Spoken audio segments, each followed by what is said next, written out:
Hi అండి, అందరూ ఎలా ఉన్నారు? ఈరోజు మీకు వెజిటబుల్ పప్పు అనేది చూయించబోతున్నాను.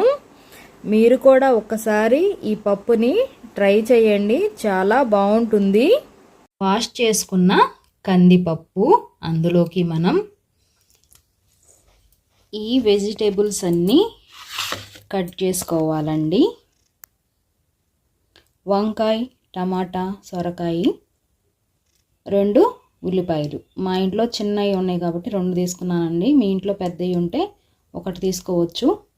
ఈ కూరగాయలన్నీ కట్ చేసుకుందాము.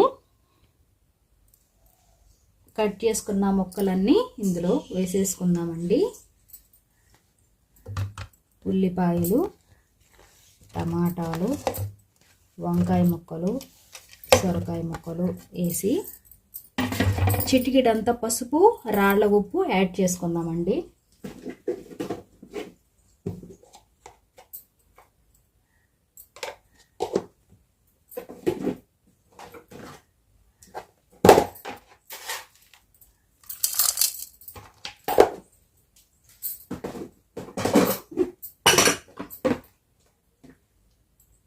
ఒక టేబుల్ స్పూన్ ఆయిల్ కూడా వేసుకుందాము ఇందులోనే.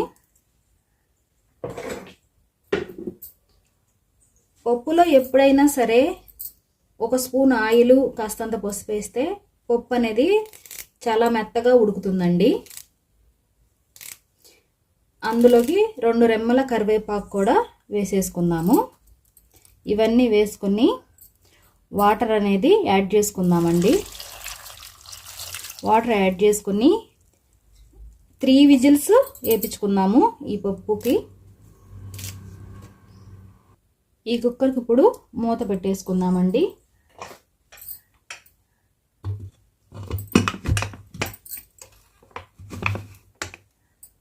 మూత పెట్టుకొని 3 విజిల్స్ వేయించుకుందాము. పప్పు అనేది ఎలా ఉడికిందో చూద్దాము ఆవిరిపోయిన తర్వాత. చూసారా, పప్పు అనేది చాలా బాగా ఉడికింది. ఇప్పుడు పప్పు గుత్తి తీసుకొని దీన్ని మెత్తగా మెదుపుకుందామండి. చూసారు కదా, ఇలా మెదుపుకోవాలి. ఇందులో 2 టేబుల్ స్పూన్ల కారం యాడ్ చేసుకుందాము.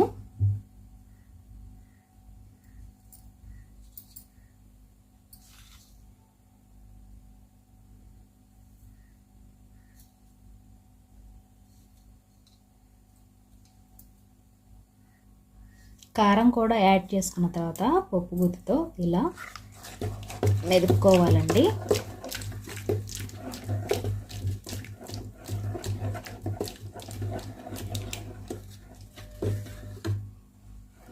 ఈ పప్పుకు ఇప్పుడు మనం పోపు అనేది ప్రిపేర్ చేసుకుందాము.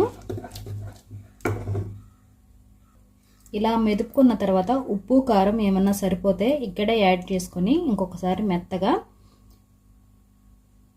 పప్పు అనేది తిప్పుకోండి. ముందుగా కడాయి పెట్టుకొని 2 టేబుల్ స్పూన్ల ఆయిల్ వేసుకుందామండి.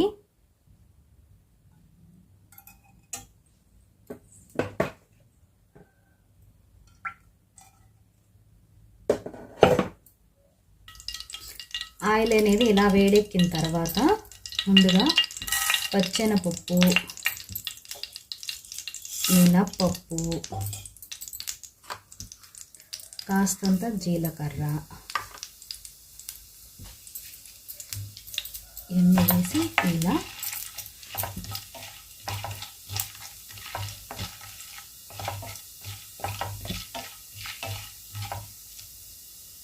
సన్నని ఆవాలు,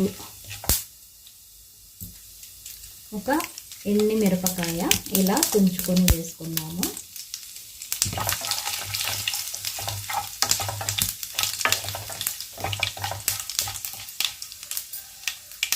ఇలా వేగిన తర్వాత చిన్నులపాయ రెబ్బలు దంచుకొని వేసుకున్నానండి.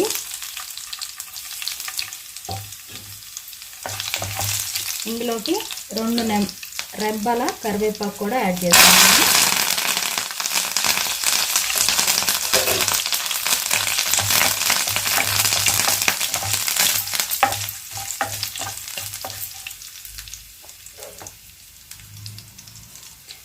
చిటికెడంతా ఇంగువ కూడా యాడ్ చేసుకుందామండి. ఇష్టమైన వాళ్ళు యాడ్ చేసుకోవచ్చు, లేదంటే అవసరం లేదండి ఇంగువ అనేది. పోపు అనేది రెడీ అయిపోయింది. ప్రిపేర్ చేసుకున్న పోపు అంతా ఈ పప్పులో వేసుకుందాం.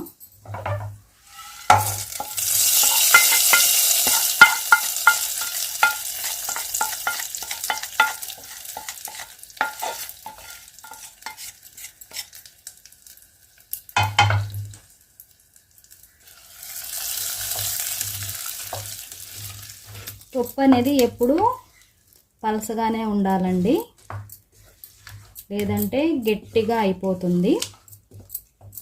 ఇది చల్లారిన తర్వాత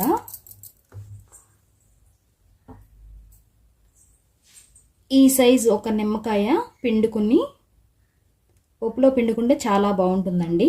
నేను యాడ్ చేస్తాను. పప్పు అనేది పూర్తిగా చల్లారిన తర్వాతే నిమ్మకాయ రసం యాడ్ చేసుకోవాలండి, లేదంటే చేదు వస్తుంది. నిమ్మకాయ రసం కూడా పోసిన తర్వాత పప్పు అనేది ఇలా ఒకసారి ఇలా కలుపుకుందాము. అంతేనండి, టేస్టీగా వంకాయ టమాటా పప్పు రెడీ అయిపోయింది. మీరు కూడా ఒక్కసారి ఇలా ట్రై చేయండి. నా వీడియో ఎలా అనిపించింది? నా వీడియో నచ్చితే లైక్ చేయండి, సబ్స్క్రైబ్ చేయండి. మీరు కూడా ఒకసారి ఇలా ట్రై చేయండి.